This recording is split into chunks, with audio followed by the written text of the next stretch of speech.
Liberal Democrat member of Parliament John Hemming joins us. And see, it always gets worse. I've noticed that a lot of the big city police department chiefs are foreigners now in the U.S. The majority of new recruits to the Army are illegal aliens or are recruited out of Mexico City, Manila, Philippines, Ukraine. And to hear this member of Parliament talk about foreigners, they're bringing in foreigners who I guess can't speak even very good English. I want to be clear with him on that. And then they take your children because they can't find English people to do it. And ladies and gentlemen, again, the good people get out because their conscience can't go along with this evil. And all you get left with is these heartless people who get bonuses the more kids they grab. And of course, we have the elder services taking people's houses for themselves here. I've seen that in the British newspapers there. I mean, look, crooks go and join this. And I'll just come right out and say it. And there's a much greater evil and abuse of children, statistically from what I've seen, committed by government than what the supposed parents do. And so it's just incredible, ladies and gentlemen. And there's no oversight, no way to stop these people other than members of Parliament fighting against it. So, sir, flesh that out. Do you have the statistics? I mean, can they speak English? All the statistics on exactly how many people come. Can they speak English? I mean, so somebody shows up for. It's a question. Americans, do you say Americans speak adequate English? I think probably adequate English, yeah, to be fair. But you were saying from Greece and Romania. And... Well, Greece, you see, again, obviously people learn English, but the underlying point is this, is why is it we cannot fill our vacancies with people from England? And in part, it's because the job's got to be such a mess.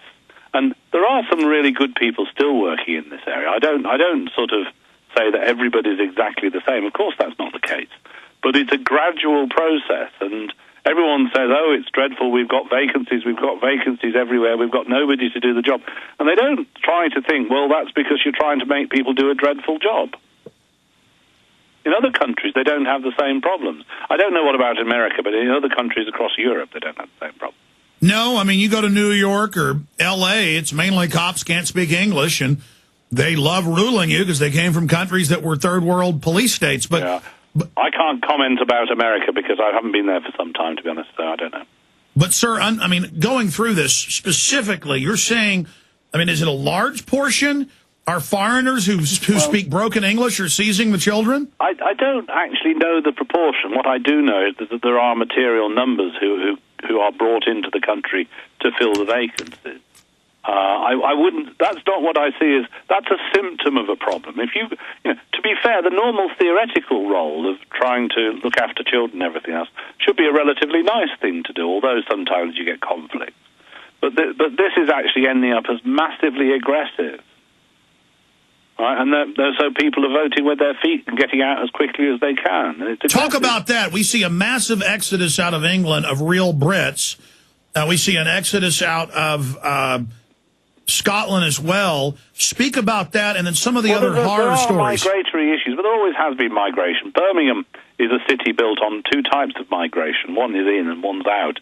And across the world, there are around about 20 Birminghams, including a few in... I think you've got about 5 or so in America, haven't you? Something like that, 5 Birminghams. Like Detroit? Well, there's Birmingham, Alabama. You've got other... I don't know, there's a number of places... Oh, you're saying the name from Birmingham, people moving from Birmingham. I don't mean as in motor-type cities, but I mean places that you've... But I've seen English people interviewed saying they are leaving because of the police state. That may be true. There could be all sorts of reasons to want to go, and the fact that they're sort of like setting things up to trap people so they can charge fines to people. You know, one of the stealth tax systems. So... You know, there are more and more ways. There was a beautiful one recently where I believe somebody was fined by a police officer £60 for littering for dropping a £10 note. Have you picked that one up? I mean, they obviously dropped it on accident. Well, you know, one assumes so, yes. You know, dropped a £10 note and they're fined 60 quid for doing so. But I've seen reports in the news where they'll watch cafes, and if a potato chip flies off the table, the police run over before a bird can grab it and start writing them tickets just greedily like piranha. I've not spotted that one. I have seen somebody who he's being prosecuted for blowing his nose in a parked car. Blowing his nose in a car? Yeah, blowing his nose. He was not in control of the car because he blew his nose. Yeah, they're doing that now, where you even have a cell phone. It's a way of making money, you see. So they get a target to go and get so many fines in. And one of the ploys they have with speed cameras in England is to have a large sort of 6-lane highway, and then they take the speed limit down to trap people. And then they put in a speed camera, and it clocks up the money. So literally, it's a bunch of foreign pirates and others. Look, you can put it that way, but you see, the point is that within the system there are people doing a good job. Within the system, there are people doing a dismal job. But the leadership is directing them to be more and more pernicious, more and more predatory. More aggressive. So they have more and more references going through. It gets more and more overloaded. They bring in a computer system which is set up so once you've made a judgment, you can't easily change it. And they put pressure on not what judgments you make, but how quickly you make adjustments. So an initial assessment has to be done within 7 days and a core assessment in 35 days. And what happens is that you're putting pressure on people to make rapid decisions. Well, I saw a story about 2,000 cameras, now 20,000 cameras.